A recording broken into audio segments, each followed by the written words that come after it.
नमस्कार किसान भाइयों। ज़्यादातर सॉइल सैंपल के बारे में हमारे मन में ज़्यादा जिज्ञासा तो होती है और उसी जिज्ञासा के कारण हम सॉइल सैंपल निकाल भी लेते हैं और उस सॉइल सैंपल के रिपोर्ट आने पर हम जो रिपोर्ट देखने के बाद जो मन में ठहराव करते हैं कि अब मैं अपनी फसल में ये बदलाव करूँगा, वो बदलाव मेरे हिसाब से वो कुछ दिनों में ही आप भूल जाते हो। और भूले भी क्यों ना भाई, आपको सही से वो सॉइल सैंपल के रिपोर्ट अच्छे से समझ नहीं आते। तो मैं यहाँ पे ये मान के चल रहा हूँ कि आपको सॉइल सैंपल कैसे निकालना है ये बातें आपको अच्छी तरीके से पता होगी। लेकिन फिर भी जो कुछ सब्जी वर्गीय फसलें उनको 1 फीट के अंदर ही हम सॉइल सैंपल निकालेंगे और जो फल वर्गीय होगी यानी जिनकी जड़ें ज़्यादा गहराई तक जाती है तो उनके साइज सॉइल सैंपल लेते वक्त हमें 2 फीट के ऊपर हमें खड्डा लेके उसमें से सॉइल लेके उसका सैंपल निकालना है।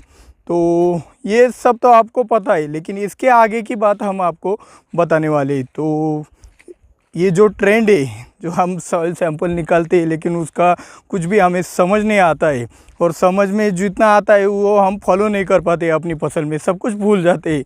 तो इसी संबंध में आज का ये वीडियो हमने बनाया है। तो इसके साथ सॉइल सैंपल के साथ वाटर एनालिसिस भी करते हैं, पीटीओल एनालिसिस भी करते हैं, लेकिन वो उतना मायने नहीं रखता है जितना कि सॉइल सैंपल रखता है। तो कुछ महत्वपूर्ण बातें आप अभी से एक कागज़ ले ले, उस पर आप कुछ बातें लिख ले कि नाइट्रोजन को कितना महत्व देना चाहिए, फास्फोरस को कितना महत्व देना चाहिए। तो ये सब बातें लिख लेने के बाद हम आपको एंड में बताएंगे कि आपको अपनी फसल में इसका इस्तेमाल कैसे करना है। तो मैं उदयवीर और आप देख रहे हो अन्न निर्माता। चलिए शुरुआत करते हैं आज के वीडियो की।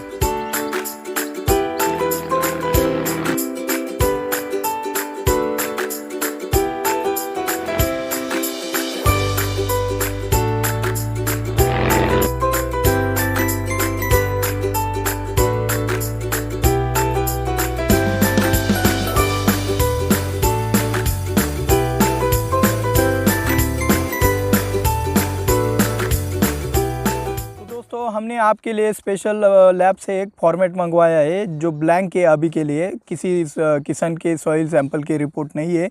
ये आपको अच्छी तरह से समझ जाने के लिए हमने यह ब्लैंक ही मंगवाया है।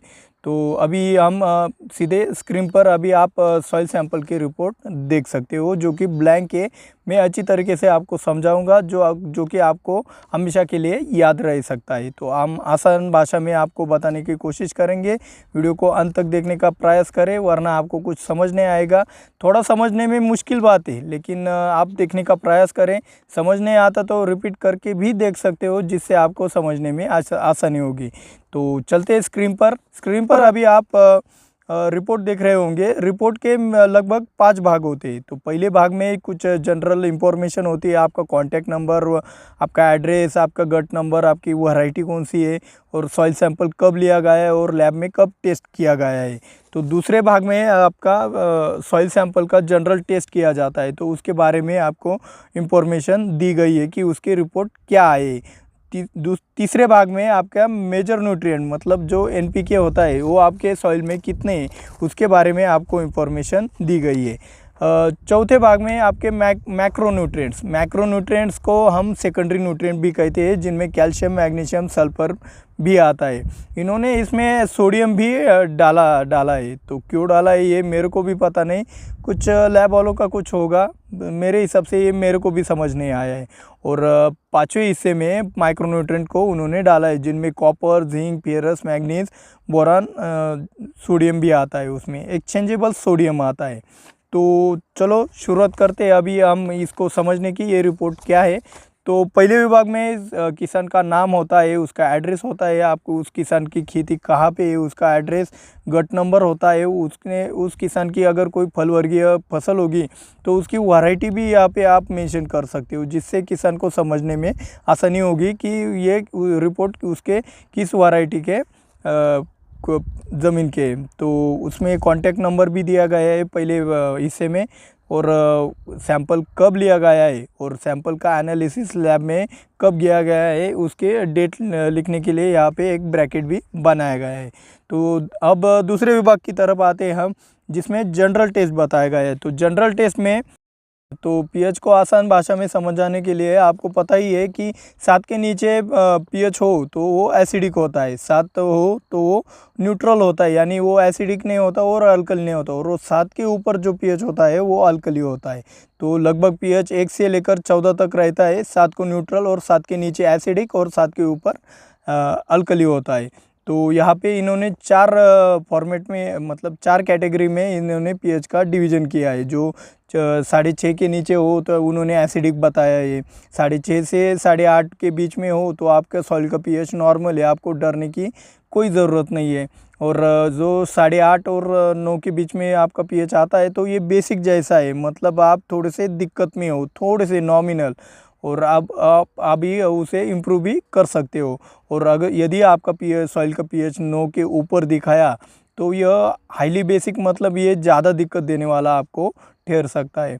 तो दूसरे विभाग में उन्होंने बताया इलेक्ट्रिकल कंडक्टिविटी। इलेक्ट्रिकल कंडक्टिविटी क्या होता है, जैसे आपने वायरिंग करते वक्त देखा होगा कि प्लस माइनस वायर होते हैं, प्लस माइनस चार्ज होता है, तो यही चार्ज हमारे सॉइल में भी होता है। अगर इलेक्ट्रिकल कंडक्टिविटी ज़मीन में ना होती तो किसी भी फर्टिलाइज़र का अपटेक ही नहीं होता।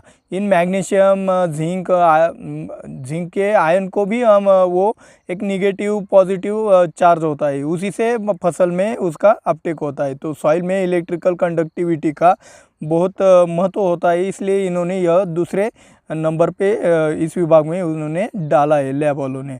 तो 1 के नीचे इलेक्ट्रिकल कंडक्टिव होती है तो वो नॉर्मल कहा जाता है, जो अच्छी बात है। 1 से ऊपर जो 2 तक होता है तो उसे मॉडरेटली हाई, मतलब बहुत ज़्यादा कह सकते हो आप। बहुत ज़्यादा मतलब 1 से ऊपर आप 3 तक जाओगे तो जितना ज़्यादा जाओगे तो उतना ही ज़्यादा हानिकारक होगा। तो आपको सफिशिएंट, आपको ये देख लेना चाहिए कि हमारा इलेक्ट्रिकल कंडक्टिविटी 1 के नीचे हो। ज़्यादातर मैंने आज तक जितने सॉइल सैंपल देखे उनके सब की इलेक्ट्रिकल कंडक्टिविटी 1 के नीचे है। तो यहाँ पे तीसरे नंबर पे डाला है उन्होंने वाटर होल्डिंग कैपेसिटी। यहाँ पे मैंने आपको किसी लाइव में भी बताया होगा या किसी वीडियो में भी आपको बार बार कहता रहता हूँ कि water holding capacity, water holding capacity. तो ये वाटर होल्डिंग कैपेसिटी क्या होती है, तो ये देख लो कि वाटर होल्डिंग कैपेसिटी एक पानी धरने की एक क्षमता होती है, जो पानी को ग्रहण करके रखता है, मतलब एक उसे छोड़ता नहीं है, वो कैपेसिटी होती है सॉइल की। तो वो कितनी है इसे मेजर करते हैं वो, तो वो ग्रेविमेट्रिक के तरीके से वो इसे मेजर करते हैं। तो इनके हिसाब से यह 25 के नीचे हो तो वो लो होती है, मतलब वो सॉइल बहुत पुअर होती है, जो लीचिंग होता है उस ज़मीन में। 25 के नीचे अगर आपकी वाटर होल्डिंग कैपेसिटी है तो आपके वो सॉइल में ज़्यादा लीचिंग हो सकता है। और 2 से 3 के बीच में हो तो वो ज़्यादा कॉम्पैक्ट सॉइल है, मतलब एक मीडियम की लेवल की सॉइल हो सकती है, मतलब कॉम्पैक्ट की बाजू में आप जा रहे हो। और 3 के ऊपर हो तो वो बहुत ही हाई, मतलब ज़रूरत से ज़्यादा कॉम्पैक्ट सॉइल हो सकती है। और 3 के ऊपर अगर आपकी वाटर होल्डिंग कैपेसिटी है तो आपको बहुत से फसल करने में दिक्कत आती है। आप कंदवर्गीय फसलें तो इस ज़मीन में लेना तो बहुत मुश्किल हो जाता है। तो अगले पॉइंट की तरफ जाते हैं हम, कैल्शियम कार्बोनेट की तरफ। तो कैल्शियम कार्बोनेट यह टाइट्रेशन मेथड से निकालते हैं, हमें उसमें जाना नहीं है ज़्यादा गहराई में, ठीक है, वो टाइट्रेशन मेथड से निकालते होंगे। तो कैल्शियम कार्बोनेट ज़मीन में 1 से नीचे हो तो उसे यह लो कहते हैं, और 1 से 5 तक हो तो उसे नॉर्मल कहते हैं, और 5 के ऊपर हो तो वो हाई होता है। तो हमें ज़्यादातर 1 से 5 तक ही दिखाई देता है। अगर किसी ज़मीन में हाई होता है तो मुझे कमेंट में ज़रूर बताएं। तो 5वें पॉइंट की तरफ हम जाते हैं, ऑर्गेनिक कार्बन। तो ऑर्गेनिक कार्बन भी टाइट्रेशन मेथड से ही निकाला जाता है।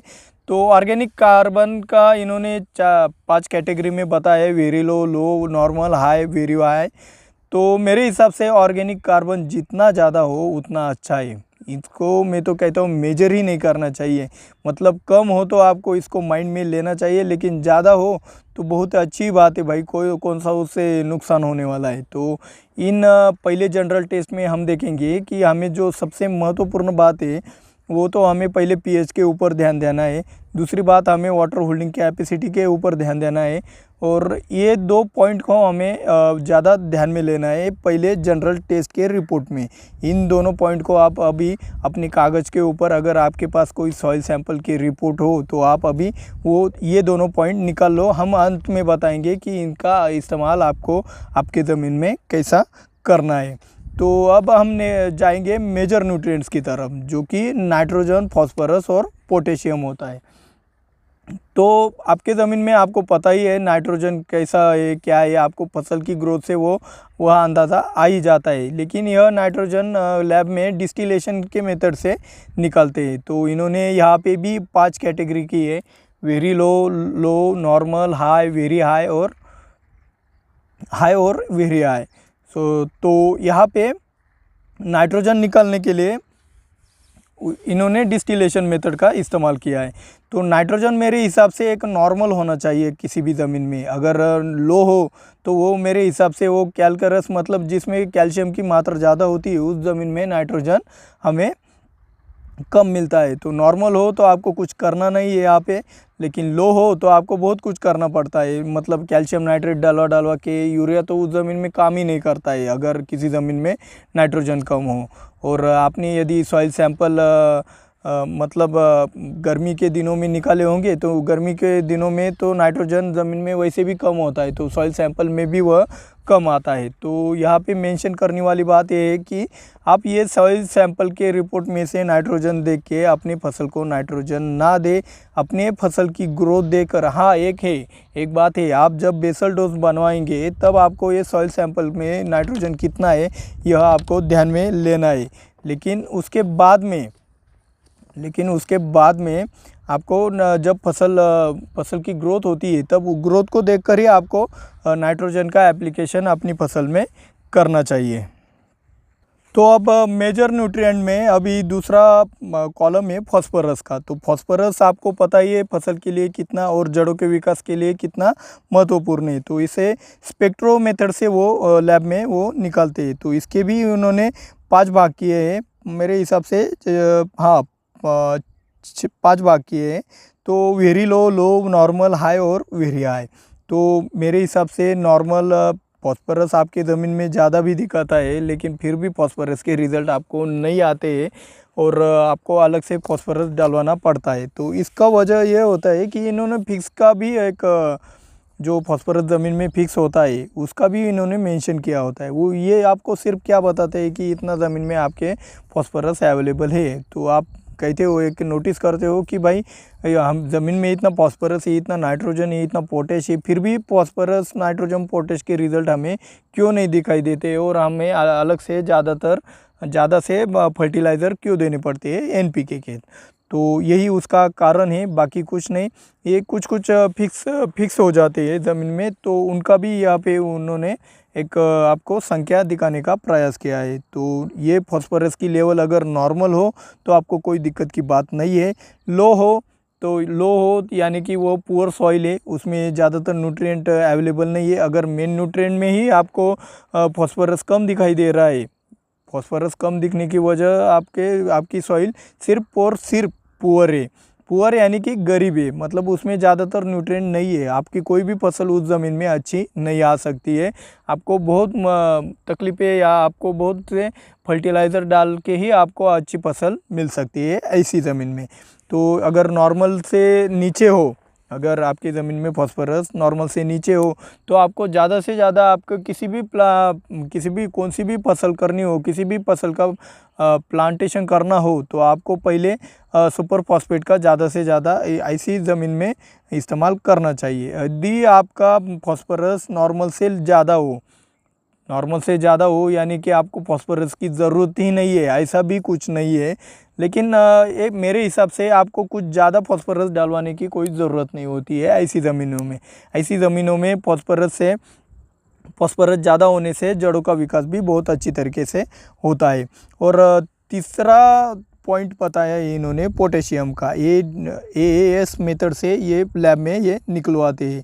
यहाँ भी इन्होंने 5 कैटेगरी में बताया, वेरी लो, लो, नॉर्मल, हाई और वेरी हाई। तो आपको आसान भाषा में बतलाने के लिए, नॉर्मल हो पोटेशियम तो ठीक है, नॉर्मल से नीचे हो तो आपको घबराना चाहिए थोड़ा सा, और नॉर्मल से ऊपर यानी कि हाई हो तो आपको कोई दिक्कत की बात नहीं। लेकिन एक फैक्ट की बातें बताता हूँ कि हमने स्कूल में भी पढ़ा है, और हमें ज़्यादातर ये कॉमन सेंस की बात है, हम अन्न निर्माता के प्रेक्षकों को तो यह जानना ही चाहिए और मालूम भी होना चाहिए कि हमारे भारत की ज़मीन में सबसे ज़्यादा पोटेश है। यह हमने स्कूल के दिनों में भी पढ़ा था, तो ये कोई बड़ी बात नहीं है। हमारी ज़मीनें रिच है, बाकी देशों की तुलना में ज़्यादा से ज़्यादा पोटेश आता है, इसलिए हमारे फसल में ज़्यादातर स्वाद होता है, और इम्पोर्ट भी हमारे देश से बाकी के देश करवाते हैं। उनमें पोटेश ज़्यादा होने से कीपिंग क्वालिटी भी अच्छी होती है। तो हमें इस दूसरे विभाग में नाइट्रोजन, फॉस्फोरस, पोटेश पर तीनों पर ध्यान देना है कि हमें बेसल डोज डालते वक्त हमें इन तीनों पर ध्यान देना है। और बाकी का आप जब अपनी फसल उगेगी, मतलब ऊपर जर्मिनेशन होके वो ग्रोथ करने लगेगी, तभी हम उसका वो फसल देखकर हम उसका डोज मेंटेन कर सकते हो आगे की तरफ।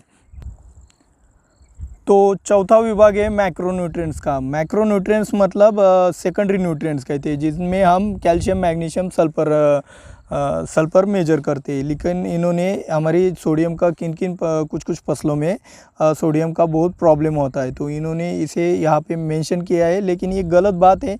यहाँ पे हमें सिर्फ 3 चीज़ें मेंशन करनी चाहिए थी, कैल्शियम, मैग्नीशियम, सल्फर। मैक्रोन्यूट्रिएंट में यानी कि सेकेंडरी न्यूट्रिएंट में ये तीनों ही आते हैं। तो कैल्शियम, मैग्नीशियम, सल्फर पे हम यहाँ पे बताएंगे आपको। तो कैल्शियम अपने 4 कैटेगरी में वो उन्होंने मेजर किया है, AAS मेथड से वो निकालते हैं, लो, नॉर्मल, हाई और वेरी हाई। तो नॉर्मल कैल्शियम जितना ज़्यादा हो आपकी फसल में उतना ही अच्छा रहता है, लेकिन कुछ ही ज़्यादा हो, नॉर्मल लेवल से भी कुछ ज़्यादा हो, वेरी हाई जो कहते हैं 1800 के ऊपर, तो वो बहुत गलत बात हो जाता है। वो सॉइल बहुत कॉम्पैक्ट हो जाती है, वहाँ पे जड़ों का विकास हो ही नहीं सकता है, और नाइट्रोजन 0 पे आ जाता है, मतलब नाइट्रोजन के रिजल्ट ही उस ज़मीन में नहीं आते। तो ज़्यादा भी कैल्शियम, कुछ हद से ज़्यादा भी कैल्शियम बहुत अच्छा नहीं होता है। नॉर्मल और हाई के बीच हो तो बहुत अच्छी बात है, लेकिन कुछ ज़मीनों में कैल्शियम की लेवल बहुत ही लो होती है। तो वहाँ की ज़मीनों में जो कैल्शियम लो होने से हमें पौधे के विकास में या फलों की साइज़ करते वक्त या फलों को मैच्योरिटी के बाद जो शुगर में यानी कि क्वालिटी में जो हमें कमी दिखाई देती है, तो वही हमें कैल्शियम की कमी के कारण हमें वहाँ पे वो क्वालिटी कम दिखाई देती है। तो कैल्शियम की रिक्वायरमेंट को आपको, यदि आप नॉर्मल लेवल से नीचे हो आपकी ज़मीन में कैल्शियम, तो आपको कैल्शियम अलग से देना पड़ेगा। यदि आपका कैल्शियम ज़मीन में कम हो, आपके सॉइल सैंपल की रिपोर्ट में भी कम दिखाई दे रहे हो, तो आपको सीधा जिप्सम का इस्तेमाल करना चाहिए। जिप्सम यानी कि कैल्शियम सल्फेट होता है। तो इससे क्या होगा, आपकी ज़मीन में एक कैल्शियम की लेवल भी मेंटेन हो जाएगी और आपकी ज़मीन का pH भी कम हो जाएगा, दोनों भी फ़ायदे। और ये कैल्शियम सल्फेट यानी कि जिप्सम बहुत सस्ता मिलता है, लोगों में अवेयरनेस नहीं है कि कैल्शियम सल्फेट डलवाना चाहिए या जिप्सम डलवाना चाहिए या नहीं चाहिए, ये पता नहीं है लोगों को। ये भी मालूम नहीं है कि जिप्सम और कैल्शियम सल्फेट एक ही है। तो मेरे हिसाब से जिप्सम का आपको ज़्यादा से ज़्यादा इस्तेमाल करना चाहिए। 2 नंबर पे आता है मैग्नीशियम। तो मैग्नीशियम भी वो लैब वाले AAS मेथड से निकालते हैं। तो इसके भी इन्होंने 4 कैटेगरी में हमें रिपोर्ट देने की कोशिश की है, लो, नॉर्मल, हाई और वेरी हाई।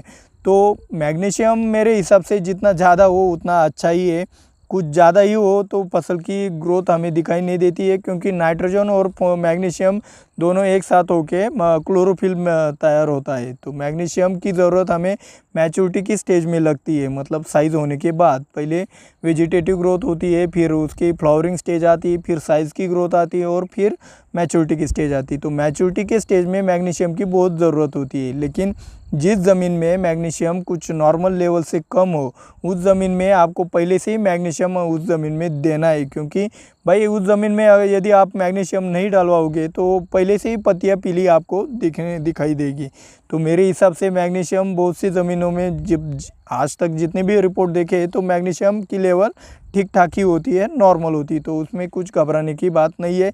यदि किसी का मैग्नीशियम बहुत कम है तो वो मुझे कमेंट में बता सकता है। और तीसरा आता है सल्फर। तो सल्फर एक बहुत मेरे हिसाब से ये तो बहुत कैल्शियम मैग्नीशियम से भी एक अलग रोल निभाता है सल्फर। तो सल्फर बहुत ज़रूरी है हमारी फसलों के लिए, और सल्फर की मात्रा हमारी ज़मीन में नॉर्मल से ऊपर होनी चाहिए। अगर वो हाई भी हो तो बहुत अच्छी बात है, लेकिन हाई तो हमारी ज़मीनों में दिखाई नहीं देता। अगर हाई दिखाई देता तो हमारी ज़मीनों का पीएच एसिडिक होता। तो एसिडिक किसी की ज़मीन नहीं है, तो सल्फर भी किसी की ज़मीन में हाई नहीं है, तो नॉर्मल लेवल सल्फर की होनी चाहिए, जिससे हर एक न्यूट्रिएंट का अपटेक होता है। माइक्रो ऑर्गेनिज्म भी अच्छी तरीके से पीएच कम होने से बढ़ सकते हैं। तो हमें सल्फर कौन सी भी ज़मीन हो, यदि नॉर्मल से सल्फर उस सॉइल सैंपल रिपोर्ट में कम आते हैं तो आपको सल्फर ज़्यादा डालवाना है। नॉर्मल आता है तो आपको नॉर्मल डोज में ही सल्फर डालवाना चाहिए। तो यह भी हम अंत में बताएंगे। तो कैल्शियम मैग्नीशियम सल्फर में आपको पता है, मैंने बताया कि मैग्नीशियम को किसी ज़मीन में कुछ कमी दिखाई नहीं देती है, लेकिन कैल्शियम और सल्फर यहाँ पे नोट करने के लिए महत्वपूर्ण है। तो अभी हम चलते हैं माइक्रोन्यूट्रिएंट की तरफ। अभी हमारा आखिरी कॉलम माइक्रोन्यूट्रिएंट का। तो माइक्रोन्यूट्रिएंट में इन्होंने सबसे ऊपर बताया है कॉपर। हमारे ज़मीन में कॉपर भी होता है, जो ये लैब वाले एएएस मेथड से ही निकालते हैं। वो लो, नॉर्मल और हाई की तरीके से निकालते हैं। तो नॉर्मल कॉपर हो तो कोई दिक्कत की बात नहीं होती है। लो कॉपर हो तो हमारे फसल के ऊपर डिसीज प्रेशर बहुत ज़्यादा आता है। और यदि हमारे ज़मीन में कॉपर ज़्यादा हो, हाई हो, तो उसमें हमारी फसल में टॉक्सिसिटी भी हमारे फसलों पर कॉपर की हमें दिखाई देती है। तो यहाँ पे 2 नंबर पे आता है जिंक। जिंक भी एएएस मेथड से लैब वाले निकालते हैं। उनकी भी उन्होंने एक कैटेगरी लो, नॉर्मल और हाई रखी है। तो जिंक आपके ज़मीन में नॉर्मल हो तो फसल की ग्रोथ अच्छी होती है, प्लांट हार्मोन भी अच्छे से तैयार होते हैं। यदि जिंक की कमी हो तो हमारे ज़मीन में ज़्यादा से ज़्यादा, हमारे भारत की ज़मीन में जिंक की कमी है। ज़्यादातर आपके रिपोर्ट में जिंक कमी दिखाएगा, तो आपको जिंक बेसल डोज में ही उसकी रिक्वायरमेंट आपको कंप्लीट करनी चाहिए। यदि जिंक हाई हो तो फसल कुछ ज़रूरत से ज़्यादा ही बढ़ने लगती है। तो ये हुई बात जिंक की। अब चलते हैं फेरस की तरफ। तो फेरस आपको पता ही है, आपके ज़्यादातर ज़मीनों में यह डेफिशिएंट ही रहता है। बहुत सी ज़मीनों में यह नॉर्मल भी होता है और बहुत सी ज़मीनों में यह हाई भी रहता है। एक सिम्टम मैं बता सकता हूँ कि आपके ज़मीन में आँखों से आप पता कर सकते हो कि आपके ज़मीन में फेरस ज़्यादा है या कम है। तो पहले हम ये देख लेते हैं कि यह लैब वाले एएएस मेथड से यह आप मेजरमेंट करते हैं कि आपके ज़मीन में फेरस कितना है आपके सॉइल में। तो ये भी 3 कैटेगरी में बताते हैं कि यह लो, नॉर्मल और हाई है या नहीं।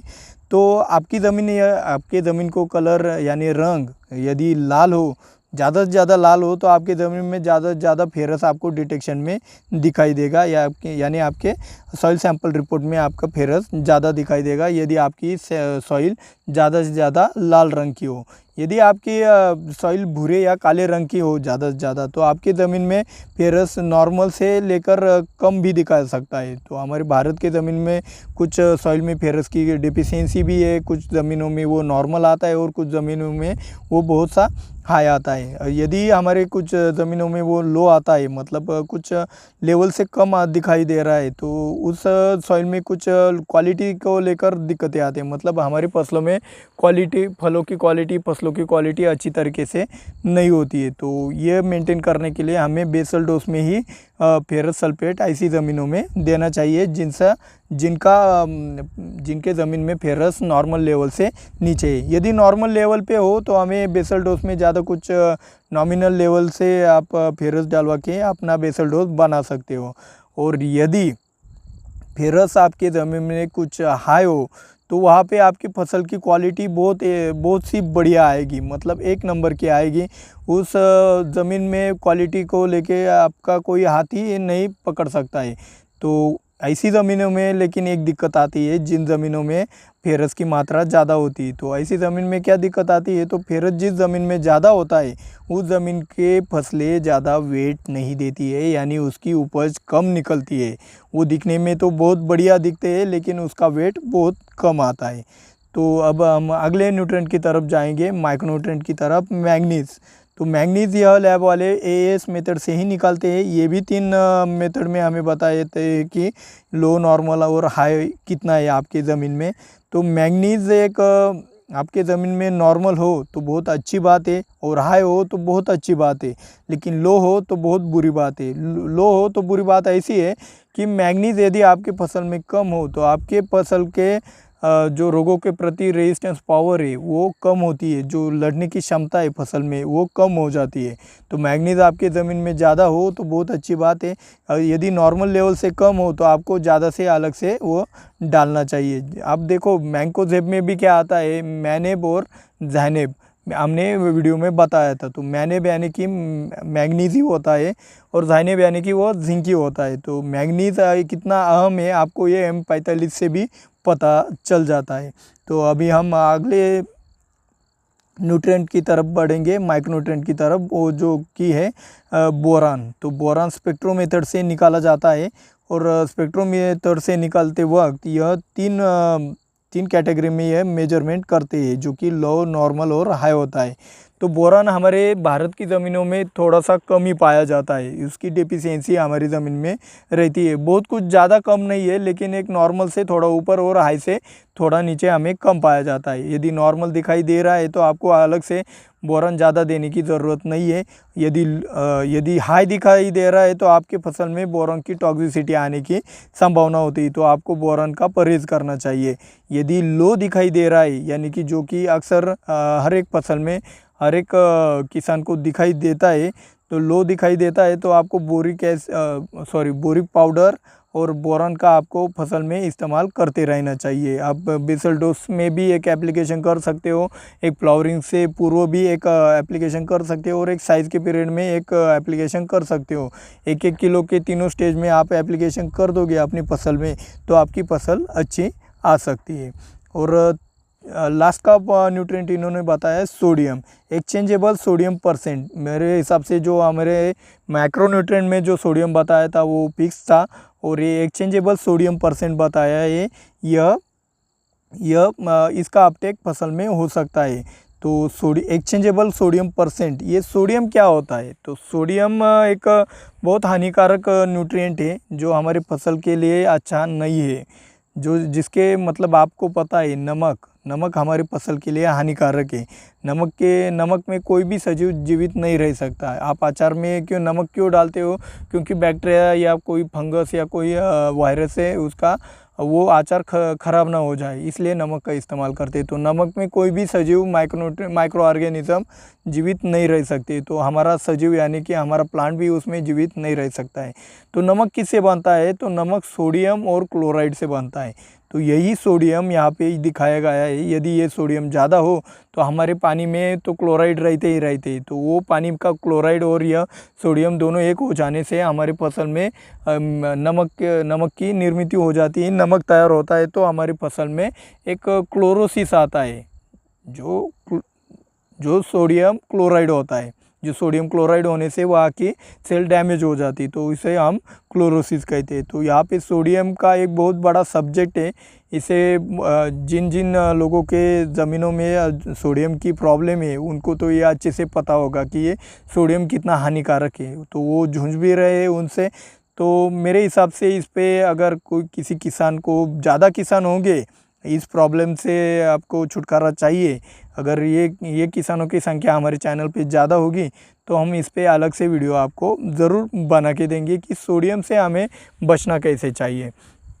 तो यहाँ पे माइक्रोन्यूट्रिएंट में आपको copper, zinc, ferrous, manganese, boron और सोडियम में से आपको ध्यान में बोरान तो पहले लेना है, क्योंकि बोरान आपके सभी फसलों के लिए फूलों की ज़रूरत होती है और बोरान सबसे महत्वपूर्ण है। 2 नंबर में आपको फेरस की बहुत ज़रूरत है, क्योंकि क्वालिटी उसी से इम्प्रूवमेंट होती है। जिंक का आपको ज़्यादा से ज़्यादा मतलब ध्यान तो देना चाहिए, लेकिन ज़्यादा एप्लीकेशन ना भी करोगे तो आपके पेस्टिसाइड में से ज़्यादातर जिंक की पूर्ति फसल में हो जाती है। लेकिन मैग्नीज़ की पूर्ति ज़्यादातर आपको करेंगे तो आपको ज़्यादा पेस्टिसाइड का खर्चा भी आपका कम हो जाएगा। फसल में एक रेजिस्टेंस पावर पहले से ही बिल्डअप हो जाएगा। तो आपको यहाँ पे क्या क्या समझ में लेना है ये आपको पता चल गया होगा।